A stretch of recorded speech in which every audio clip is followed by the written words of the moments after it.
Hello दोस्तों, आज हम एक्सप्लेन करेंगे सोलो लेवलिंग का सीजन 2 के एपिसोड 8। तो चलिए शुरू करते हैं। नेक्स्ट एपिसोड के लिए लाइक और कमेंट करना टारगेट रखते हैं 50 लाइक्स का। मिस्टर क्यूल और सर्विलेंस टीम के बाकी जो मेंबर्स होते हैं जिन्वू के आगे जाते हैं, वो उन सभी लोगों से कहते हैं कि हम लोग हंटर एसोसिएशन से आए हैं और हम मिस्टर शंजन वू की आइडेंटिटी को प्रोटेक्ट कर रहे हैं और इसीलिए हम लोग इनकी आइडेंटिटी को पब्लिकली रिवील नहीं कर सकते हैं और ये एक टॉप सीक्रेट मैटर है और जो भी सब कुछ है वो हम अच्छी तरीके से एक्सप्लेन कर देंगे एक बार जब सभी लोग गेट से बाहर चले जाएंगे। और आप सभी लोगों को जो भी आज गेट के अंदर हुआ है बाहर बताने की किसी को कुछ भी जरूरत नहीं है। बाकी दोनों जो यहाँ पर सर्विलेंस टीम के मेंबर होते हैं जिन्वू से कहते हैं कि मिस्टर सांग जिन्वू, आपको यहाँ पर कुछ भी बोलने की जरूरत नहीं है। जो कुछ भी यहाँ पर हो रहा है उसमें आप कुछ भी इंटरफेस मत कीजिएगा, हम यहाँ पर सब कुछ संभालेंगे। इस तरह मिस्टर चूल बाकी सभी हंटर्स के पास जाते हैं और उन सभी लोगों से कहते हैं कि अभी अभी मिस्टर सांग जिन्वू ने बीस्ट की एक बहुत ज्यादा बड़ी आर्मी को हराया है साउथ कोरिया के लार्जेस्ट और सबसे ज्यादा अमीर गिल्ड के सामने, और इसकी जो स्ट्रेंथ है वो एस रैंक के हंटर को भी पार कर गई है। और अगर आप लोगों को कोई भी क्वेश्चन पूछना है तो आप लोग एसोसिएशन के थ्रू इंक्वायरी करके पूछ सकते हैं। बाकी आप लोगों को चिंता करने की जरूरत नहीं है, हम लोग आपकी मदद करेंगे इस डंजो से बाहर निकलने में। और तभी सोन कहन सामने आते हैं और वो कहते हैं कि रुको, मैं जानता हूँ कि तुम एक बहुत ही ज्यादा पावरफुल हंटर हो और शायद इसीलिए तुमने जो अपनी आइडेंटिटी थी वो छुपा के रखी थी और मेरे को तुमसे ये बिल्कुल भी नहीं जानना है कि आखिरकार तुम एक पोटर के तौर पर यहाँ पर क्यों आए थे। और वैसे भी तुमने हम सभी की जान बचाई है। और स्ट्राइक स्क्वाड के सभी जो हंटर्स होते हैं वो जिन्वू को थैंक्स बोलते हैं उसकी जान बचाने के लिए। तभी जिन्वू उसी हीलर गर्ल के पास आता है और उसे बोलता है कि जैसा कि तुम अब नहीं मरी हो तो क्यों ना तुम अपनी जो डायरी है वो अपने ही आप डिलीवर कर दो। जिसकी बात सुनने के बाद वो लड़की उससे डायरी लेते हुए कहती है हाँ बिल्कुल बिल्कुल, और फिर वो सभी लोग वहाँ से जाने लगते हैं। तभी मिस चाइन उन लोगों से कुछ पूछने के लिए उनको जैसे ही बुलाने वाली होती है, तभी उसके बगल में जो मैजिकल हंटर गर्ल होती है वो मिस चाइन से पूछती है कि मिस चाइन, वैसे आपने अपने हाथ में ये पिकस क्यों ले रखा है। अब बेचारी मिस चाइन उसको क्या बताए कि अब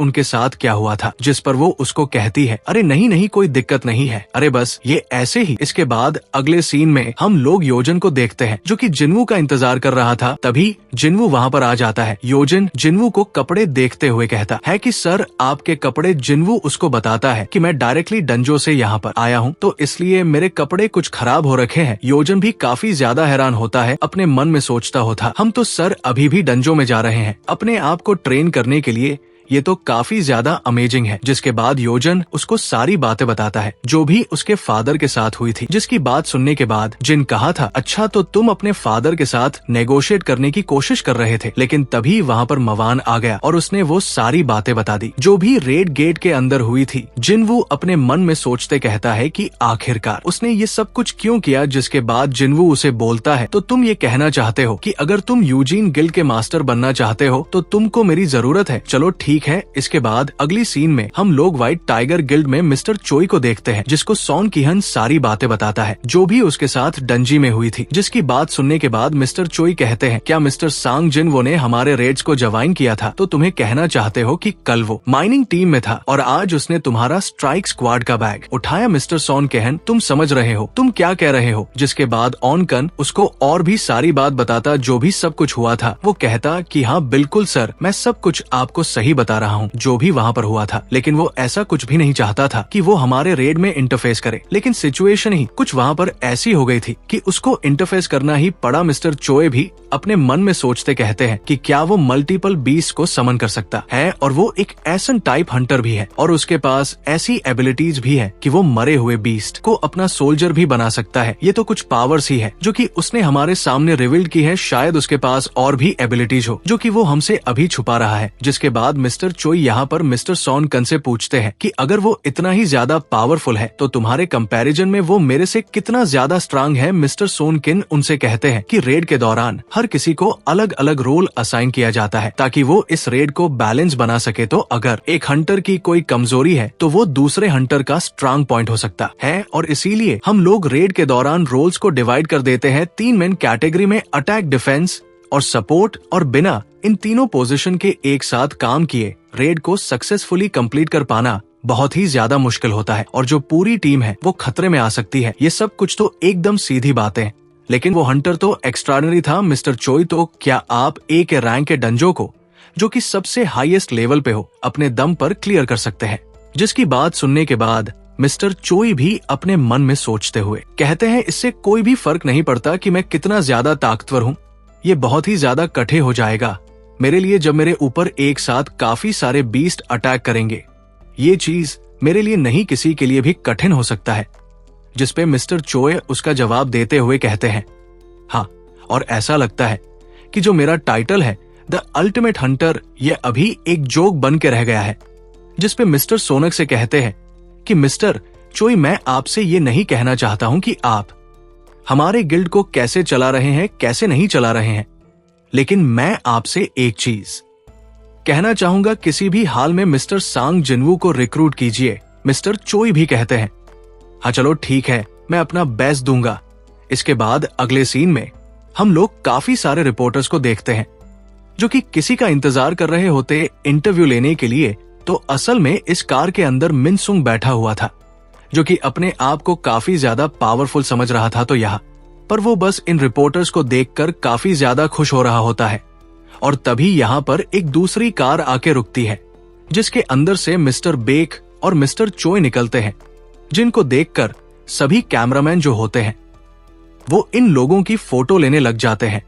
मिस्टर बेक उन सभी लोगों को देखते कहते हैं कि आखिरकार यहाँ पर चल क्या रहा है, ये सभी रिपोर्टर्स यहाँ पर कर क्या रहे हैं। तभी उनमें से जो रिपोर्टर होता है वो उन लोगों से पूछता है, तो क्या आप यहाँ पर मिस्टर लीमन सुंग को रिक्रूट करने के लिए आए हैं? क्या वो न्यूज रिपोर्टर उनसे और भी ज्यादा सवाल पूछते हैं। जिसके बाद मिस्टर बेग उन रिपोर्टर के पास आते हैं और उनसे बोलते हैं कि तुम पता नहीं किस इंसान की बात कर रहे हो, जिसका नाम क्याली मिनसुंग है, और वैसे भी हम लोग यहाँ पर उसके लिए नहीं आए, हम किसी और काम के लिए आए हैं। और तुम लोग यहाँ बिल्डिंग के सामने यहाँ प्रेस कॉन्फ्रेंस क्यों कर रहे हो? जिस पर मिस्टर चोई उन लोगों से कहते हैं कि मिस्टर ली ने ऑलरेडी पेंट गिल्ड के साथ कॉन्ट्रैक्ट साइन कर लिया है, और वैसे भी हम लोग उस चीज के लिए यहाँ पर नहीं आए हैं, ये तो सबको मालूम ही है। हम लोग यहाँ पर किसी और काम के लिए आए हैं। जिनकी बात सुनने के बाद रिपोर्टर भी यहाँ पर कहते हैं, अरे यार अब क्या है? और वो लोग सोचने लग जाते हैं कि ये लोग यहाँ पर करने के आए हैं, मतलब कोई दूसरा काम अब क्या है? जिसके बाद मिस्टर बेक और मिस्टर चोई यहाँ पर आपस में बहस करने लग जाते हैं इस बात को लेकर कि मिस्टर सांग जिनवू को ज्वाइन करवाना चाहिए। लेकिन मिस्टर बेक कहते हैं कि नहीं, पहले हम लोगों को अपना अपना गिल्ड है उसको पहले बढ़ाने में ध्यान देना चाहिए। हमारे जो काफी सारे लोग हैं उनको और भी ज्यादा स्ट्रांग बनाना चाहिए। हमको जिनवू को बाद में रिक्रूट करना चाहिए। लेकिन मिस्टर चो कहते हैं कि नहीं, हमको अभी करना चाहिए। और फिर इन लोगों के बीच में यहाँ पर बहस होने लग जाती है। तभी यहाँ पर फिंग गिल का जो मास्टर होता है वो यहाँ पर आ जाता है। वो इन लोगों से बोलता है कि क्या हुआ, तुम दोनों मिनसुम के बारे में बात कर रहे हो ना? जिस पर वो दोनों एक साथ ही कहते हैं, क्या क्या बकवास कर रहे हो, हम लोग उसके बारे में तो बात ही नहीं कर रहे हैं। जिसकी बात सुनने के बाद वो बेचारा भी कहता है, क्या इन लोगों के साथ क्या गड़बड़ चल रहा है यहाँ पर? अब कार के अंदर बैठे बैठे मिनसुंग जो होता है वो भी कहता है, मेरे को तो विश्वास ही नहीं हो रहा है, कंट्री की बैक गिल्ड मेरे लिए फाइट कर रहे हैं। अब इस बेचारे को कौन बताए कि भाई इसके लिए तो कोई लड़ भी नहीं रहा, इसको कोई जानता भी नहीं है ढंग से। वो तो जिनवू को लेकर फाइट हो रही है वहां पर। तभी मिनसुंग जो होता है वो अपनी कार से बाहर आता है। सभी रिपोर्टर्स लग जाते हैं अपना कैमरा लेकर उसकी फोटो खींचने में, और इन रिपोर्टर के पीछे खड़ा होता है जिनवू। जिनवू उन सभी लोगों को देखते हुए कहता है कि क्या यहाँ पर इतने सारे लोग क्या कर रहे हैं? इन लोगों को मेरे बारे में सारी बातें पता तो नहीं चल गई, और डंजो के अंदर क्या क्या हुआ कई लोगों को वो भी तो नहीं पता चल गया है। लेकिन फिर जिनवू सोचता है कि नहीं यार, मेरे को इनको देखने से ऐसा तो नहीं लग रहा है, लेकिन आखिरकार मैं हंटर एसोसिएशन की बिल्डिंग के अंदर जाऊंगा। कैसे? क्योंकि रिपोर्टर्स ने हंटर एसोसिएशन की बिल्डिंग के अंदर जाने वाला जो रास्ता था उसको पूरी तरीके से घेर लिया था। लेकिन जिनवू फिर भी उन लोगों को साइड करते हुए वहां से आगे जाने लगता है। तभी हंटर एसोसिएशन का जो एक मेंबर होता है वो जिनवू को वहां पे रोकता है और कहता है कि आखिरकार तुम हो कौन? तुमको एसोसिएशन में कोई काम है क्या? तुमको ये रिपोर्टर्स दिखाई नहीं दे रहे हैं? तभी जिनवू उसको बताता है कि आज मेरा अपॉइंटमेंट है, जिस पर वो बंदा तो कहता है कि हाँ, फिर भी एंट्रेंस अभी ब्लॉक्ड है, तुम कुछ देर बाद आना। मीन्स तुम भी जिनवू की तरफ देखते हुए अपने मन में सोच रहा होता है कि आखिरकार ये कौन बंदा यार आशा है कि मेरे को सिक्योरिटी इसको जल्द से जल्द यहाँ से बाहर निकाल के फेंक देगी। और जो सिक्योरिटी वाला होता है वो भी जुनू के ऊपर काफी ज्यादा तेज से चिल्ला रहा होता है और उसको कहता है कि तुम अंदर अलाव नहीं हो, अभी जाओ और बाद में आना। तभी किसी की आवाज आती है जो कि कहता है कि आखिरकार तुमको किसने बोला कि ये यहाँ पर अलाउ नहीं है? जिसको देखकर सभी लोग काफी ज्यादा हैरान होते हैं। तो असल में यहाँ पर हंटर एसोसिएशन के जो चेयरमैन होते हैं वो आए हुए होते हैं और पर्सनली जिनवू को यहाँ पर पिकअप करने के लिए आए होते हैं ताकि जिनवू अपना टेस्ट करवा सके। आज मिस्टर गो यानी कि चेयरमैन जो होते हैं वो यहाँ पर इन लोगों को बताते हैं कि ये मेरा गेस्ट है और फिर चेयरमैन मिन संग को भी काफी ज्यादा सुनाते हैं। जिसके बाद मिस्टर गो जिनवू को अंदर लेकर चले जाते हैं। बाकी सभी जो रिपोर्टर्स होते हैं वो भी काफी ज्यादा हैरान होते हुए कहते हैं कि आखिरकार ये बंदा कौन है जिसको पर्सनली मिस्टर चेयरमैन यहाँ पर लेने के लिए आए हैं। मिन संग भी काफी ज्यादा परेशान हो गया होता, वो भी सोच रहा होता है कि आखिर का ये बंदा है कौन जिसको चेयरमैन इतनी ज्यादा इज्जत दे रहे हैं। इसने मेरे पूरे शो को ऐसी की तैसी कर दी। तभी मिन संग जो होता है वो सिक्योरिटी वाले से कहता है कि पता लगाओ कि आखिरकार चेयरमैन के साथ ये जो अंदर गया है ये बंदा है कौन। मैं जानना चाहता हूँ कि आखिरकार ये कितना ग्रेट है। जिसके बाद मिन संग अपने मन में सोचते हुए कहता है कि यार इसकी वजह से मेरा सारा फोकस चला गया। Thanks for watching. एफएम मिलते हैं। अच्छा लगे तो लाइक करो, सब्सक्राइब करो और एक अमेजिंग सा कमेंट करते ही जाओ।